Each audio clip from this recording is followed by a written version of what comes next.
जितनी भी आंगनबाड़ी कार्यकर्ता और सहायिका बहनें हैं उन सभी को मेरी तरफ से बहुत सारा प्यार। हैप्पी होली। आप भारत के किसी भी प्रदेश से हैं, चाहे आप छत्तीसगढ़ से हैं, बिहार से हैं, झारखंड से हैं, यूपी से हैं, दिल्ली से हैं, कहीं से भी हैं, लेकिन अगर आप एक आंगनबाड़ी कार्यकर्ता हैं तो ये वीडियो आपके लिए है। अगर आप आंगनबाड़ी से जुड़ी बहुत ही अच्छी अच्छी खबरें सुनना चाहते हैं तो सबसे पहले मेरे चैनल को सब्सक्राइब कर लीजिए, मेरे वीडियो को लाइक कीजिए और एक प्यारा सा कमेंट करके बताइएगा कि आप कहाँ से हैं। तो आज है होली और होली के दिन मैं सोची एक प्यारा सा वीडियो बनाऊं आप लोगों के लिए और आप लोगों को जो भी मेरा संदेश है वो आप लोगों तक पहुंचाऊं। तो जितनी भी हमारी बहनें हैं तो बहनें आप लोग होली का त्यौहार कैसे मनाएं ये तो मुझे नहीं पता, लेकिन होली हमारे लिए बहुत खास तो नहीं ही होगा क्योंकि हमको पता है कि हमारा मानदेय बिल्कुल भी बढ़ोतरी नहीं हुआ है। जिस तरह से अभी अफवाह उड़ा था कि हमारा अभी मतलब कि स्थायीकरण होगा, लेकिन स्थायीकरण तो हुआ नहीं और ना ही मानदेय में वृद्धि हुआ। लेकिन इस काम का जो प्रेशर है वो प्रेशर बोझ बनकर और भी बोझ बनकर हमको दबाता चला जा रहा है। और अभी सबसे बड़ा जो परेशानी है वो है पोषण ट्रैकर ऐप। आप लोगों को पता है कि पोषण ट्रैकर ऐप में काम करना कितना कठिन हो गया है। और अभी क्योंकि हम टीएचआर का वितरण कर रहे हैं तो टीएचआर का वितरण करना बिल्कुल सिर दर्द का काम हो गया है। आप लोगों को पता ही है, हम तो दूर अंचल ग्रामीण क्षेत्र में काम करते हैं, जमीनी से जुड़े हुए लोग हैं। हमारे इधर की जितनी भी कार्यकर्ता मतलब हितग्राही बहनें हैं जो टेक होम राशन लेने आते हैं उनके पास तो मोबाइल फ़ोन तक नहीं है, या बहुत सारे ऐसे हितग्राही हैं जिनका तो आधार के साथ मोबाइल नंबर लिंक ही नहीं है, तो ओटीपी तक नहीं आ रहा है। तो जरा सोचिए कि हम टीएचआर का वितरण कैसे करें, हमारे लिए बहुत ही कठिन हो गया है। तो इसी विषय में आप लोगों से मैं बात करना चाहती हूँ इस होली के अवसर पे, तो वीडियो को आप पूरा जरूर देखिएगा। तो आप लोगों को पता ही है बहनों कि हमको सरकार जो मोबाइल दी है वो मोबाइल हो गया है पुराना, और वो था 4G मोबाइल, और उस मोबाइल से अब हमारा कोई भी काम नहीं हो रहा है। 5G का ज़माना आ गया है और 5G के ज़माने में हमको मिल गया है 4G का फ़ोन। अब सोचिए कि हम जो मतलब अपना आंगनबाड़ी जो ओपन करते हैं तो सबसे पहले हमको फ़ोटो कैप्चर करना होता है, और जब तक हम फ़ोटो कैप्चर नहीं करेंगे तो आंगनबाड़ी ओपन नहीं होता है। अगर आंगनबाड़ी ओपन नहीं होगा तो सोचिए हमारा मानदेय नहीं बढ़ेगा। तो सरकार हमारा मानदेय जो बढ़ाने का बात कर रही थी, जो हमको स्थायीकरण करने का बात कर रही थी, ये जस्ट उल्टा हो गया। होली में तो हमारे लिए इससे बड़ा सौगात कहूँ मैं, क्या कहूँ इसको, कि इस तरह का जो काम है हमारे ऊपर, इतना जो प्रेशर बढ़ा हुआ है और टीएचआर वितरण करना वो तो और भी कठिन हो गया है। क्योंकि हमारे यहाँ की जो महिलाएं होती हैं टीएचआर लेने कभी खुद नहीं आ पाती हैं तो अपनी फैमिली के किसी भी मेंबर को भेज देती हैं, लेकिन अब ऐसा है कि अगर वो खुद नहीं आएगी तो हम टीएचआर का वितरण नहीं कर पाएंगे, फोटो कैप्चर नहीं होगा तो फिर उसको जो रेडी टू ईट हो वो मिलेगा नहीं। जैसा आप लोगों को भी पता ही है कि फ़ोटो कैप्चर करने के लिए नेटवर्क का ज़रूरत रहता है, और हम है भारत जो हमारा देश है वो बहुत मतलब कि मतलब विलेज जैसे गांव जिसको बोलते हैं ना, मतलब दूर दूर में पहाड़ी एरिया में आंगनबाड़ी बना हुआ है। तो ज़रा सोचिए कि वहाँ नेटवर्क ही नहीं है तो फ़ोटो कैप्चर कैसे होगा और किस तरह से टेक होम राशन दिया जाएगा। तो क्या हम टेक होम राशन देना बंद कर देंगे? क्या हम उनको नहीं देंगे? अगर फ़ोटो कैप्चर नहीं हुआ तो क्या हम नहीं दे पाएंगे? इतनी सारी गंभीर समस्याएं आ गई हैं ना जिनका कोई समाधान नहीं है। और हमारे संगठन के माध्यम से, संघ के माध्यम से हमेशा बीच बीच में हम इस चीज़ की जानकारी विभाग को देते हैं, शासन प्रशासन को देते हैं, लेकिन हमारी आवाज़ बिल्कुल दबा दिया जाता है। और काम का टेंशन और प्रेशर तो इतना ज़्यादा है कि अगर हम फ़ोटो कैप्चर नहीं करेंगे, अगर हम टीएचआर का वितरण नहीं कर 100% नहीं करेंगे फ़ोटो कैप्चर के माध्यम से, या हम प्रतिदिन अपने आंगनबाड़ी को ओपन मतलब फ़ोन में ओपन नहीं करेंगे, हकीकत में हमने ओपन भले किया हो, अगर फ़ोन में ओपन नहीं हुआ है तो उस दिन का हमारा मानदेय कट जाएगा। तो ये हमारे लिए ये कैसा सौगात दे रही है सरकार। ये तो आप और हम ही, हमारा जो दर्द है ना, हम क्योंकि आंगनबाड़ी कार्यकर्ता और सहायिका बहनें हैं तो हम ही एक दूसरे का दर्द समझ सकते हैं, और जो गूंगी और बहरी सरकार है ना वो हमारा दर्द नहीं समझ सकती है। किसी भी योजना को जब सरकार बनाती है तो उसको एसी रूम में बैठकर बनाती है, लेकिन उस योजना को सफल कौन बनाता है? हम आंगनबाड़ी कार्यकर्ता और सहायिका बहनें घर घर जाती हैं, धूप हो, गर्मी हो, बरसात हो, कुछ भी हो, घर घर पहुंचती हैं और उस योजना को सब तक पहुंचाती हैं।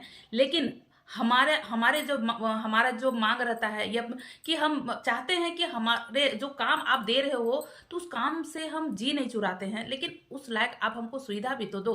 अगर फोटो कैप्चर करना है तो आप हमको जो इंसेंटिव राशि देते हैं आप हमको वो बढ़ा कर दीजिए। आप मोबाइल के लिए जो रिचार्ज का राशि देते हैं वो टाइम पर दीजिए, बढ़ा कर दीजिए। डाटा के लिए जो आप राशि दे रहे हैं वो हमको बढ़ा कर दीजिए।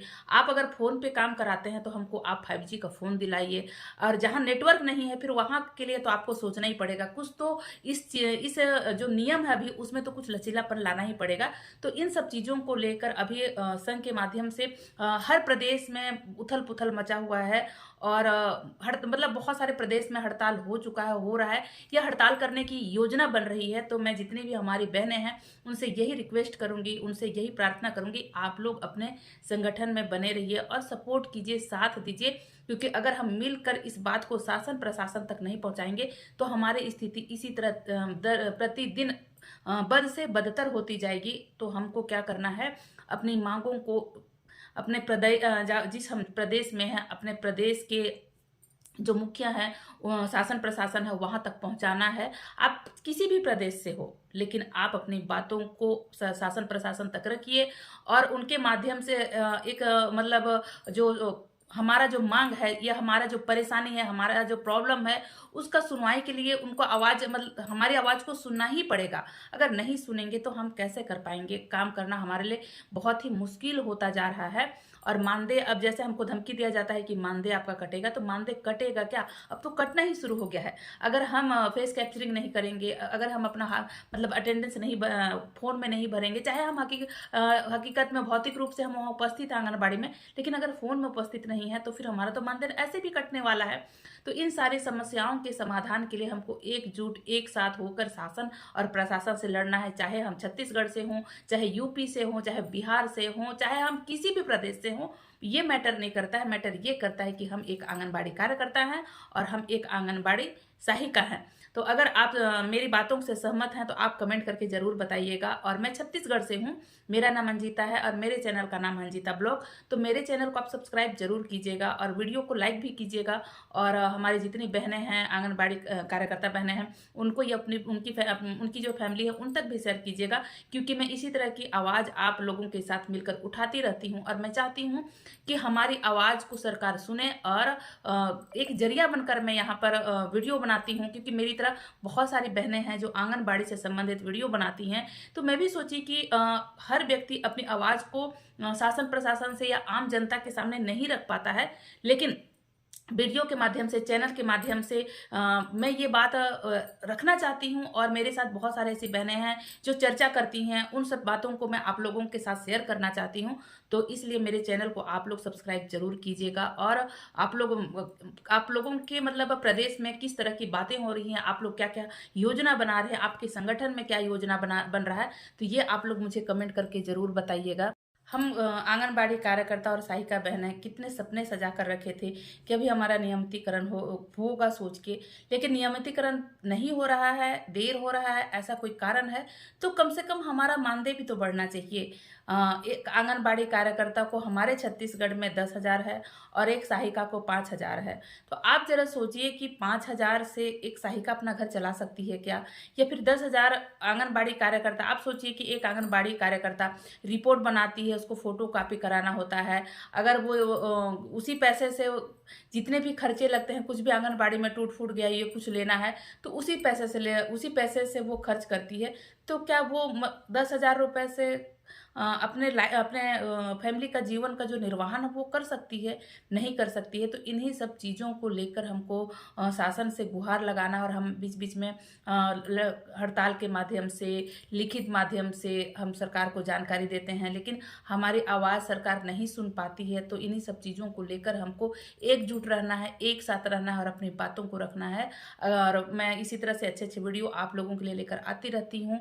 और मेरे चैनल को आप सब्सक्राइब जरूर कीजिएगा। मैं आपसे फिर मिलूंगी, तब तक आप लोग अपना ख्याल रखिए, अपने सेहत का ख्याल रखिए, अपने फैमिली का ख्याल रखिएगा। मैं फिर आपसे मिलूंगी।